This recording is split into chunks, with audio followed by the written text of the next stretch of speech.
Assalamu alaikum, my dear students of class 9th. Hope you will be fine.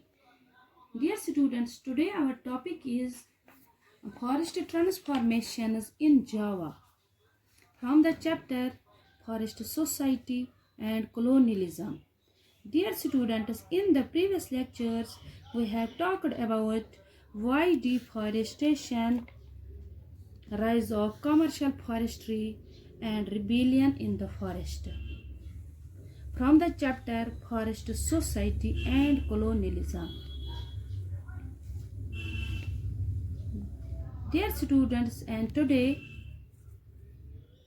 we are going to learn forest transformations in Java.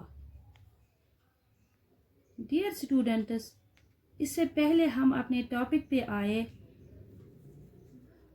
सबसे पहले हम जो हमने topics पढ़े हैं उनका रिकैप्चुलेट करेंगे.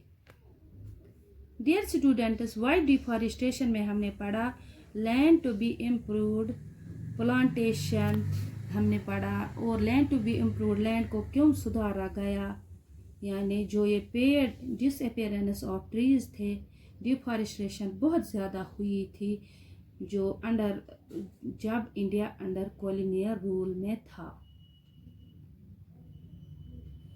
Dear students, rise of commercial forestry में हमने ये पढ़ा जो ये commercial forestry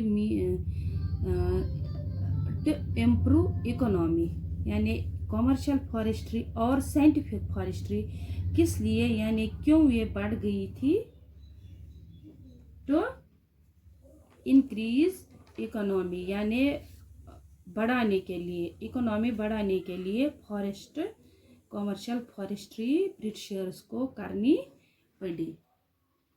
dear students, forest commercial forestry में हमने क्या पढ़ा था. फर्स्ट जो इंस्पेक्टर जनरल ऑफ फॉरेस्ट्स था वो थे जर्मन एक्सपर्ट और उसका नाम था डेटरिच ब्रैंडिस, और उसको ब्रिटिशर्स ने बनाया था और उनकी एडवाइस पर भी उसको बनाया था first inspector general of forests in India.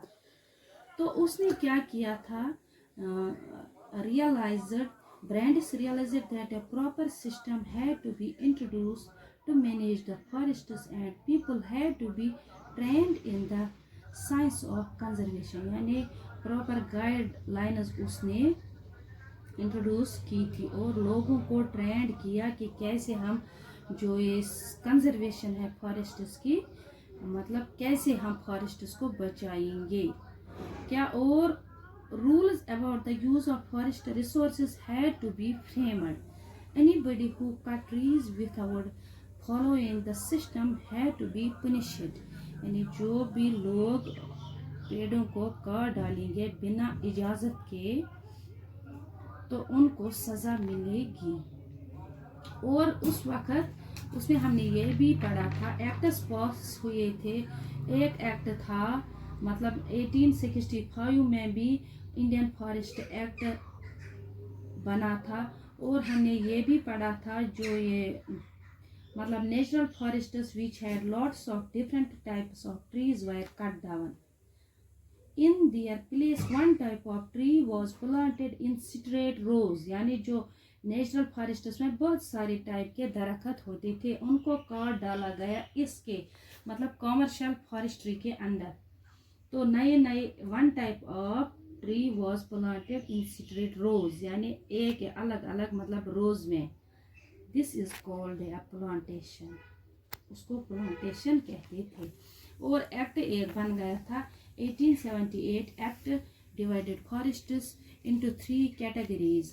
एक reserved, first one is reserved forests, second one is protected forests and number third is village forests. The best forests were called reserved forests. So, dear students, let us learn today's topic, and that is forest transformations in Java. Dear students, Java is now famous as a rice producing island in Indonesia.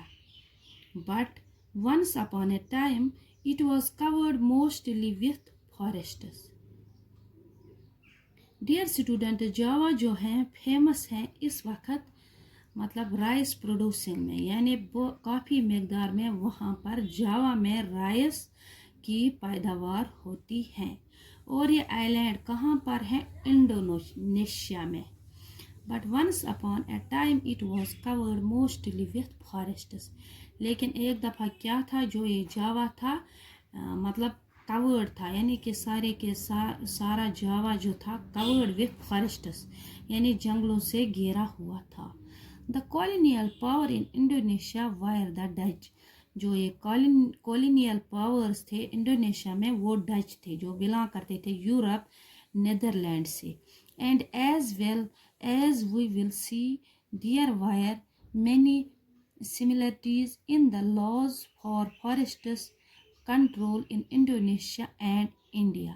यानी बहुत सारी similarities थी। जैसे India में अगर हम देखेंगे, India के हमने बस्तर की बात की, इंडिया में वहाँ पर भी जो कॉलोनियल रूल था ब्रिटिशर्स का, वो सेम है। Java in Indonesia is where the Dutch started forest management। यानी वहाँ पर ही डच जो थे, डच पीपल जो थे, उन्होंने स्टार्ट की मैनेजमेंट यानी संभालना। यानी जो हमने पहले पढ़ा है फॉरेस्ट्स को कैसे लोगों पर पाबंदियाँ आयत थी, कैसे कैसे मतलब कहाँ कहाँ जाना था, क्या क्या करना था लोगों पे, वही यहाँ पे भी हो रहा है। Like the British they wanted timber from Java to build ships. यानी जावा से ये जावा से ये टिम्बर लेना चाहते थे, जो ये डच थे, डच पीपल थे, to build ships. In 1600, the population of Java was an estimated 3.4 million। यानी अगर हम देखेंगे 1600 में जो ये पॉपुलेशन थी जावा की, मतलब पॉपुलेशन थी वो कितनी थी? एस्टिमेटेड के हिसाब से 3.4 मिलियन, यानी 30 to 40 lakhs। There were many villages in the forest in the fertile plains। यानी बहुत सारे जो विलेजेस थे ये कहाँ पर थे, कहाँ पर ये थे, मतलब फर्टाइल प्लेन्स पे। यानी जो फर्टाइल प्लेन थे, यानी जो वो लैंड जहाँ पर पैदावार ज़्यादा होती थी, यानी फर्टाइल थी लैंड, जरखेज़ लैंड थी। But there were also many communities living in the mountains. और बहुत सारी कम्युनिटीज़, बहुत सारे विलेजेस थे जो कहाँ पे रह रहे थे? माउंटेन्स पे। And practising shifting cultivation. और ये क्या करते थे? शिफ्टिंग कल्टीवेशन करते थे। डियर स्टूडेंट, शिफ्टिंग कल्टीवेशन क्या होती है? जो ये लोग होते हैं आदिवासी लोग, ये एक जगह से दूसरी जगह पर मतलब रहते हैं, one place to another place.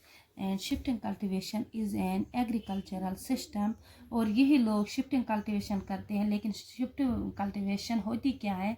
Is an agricultural system in which plots of land और कल्टिवेटेड टेम्परेली। यानी जो ये लैंड होती है कल्टिवेशन, जो कल्टिवेटेड लैंड होती है, ये टेम्परेरी कल्टिवेट करते हैं ये। Dear students, it is all for today. Thank you very much.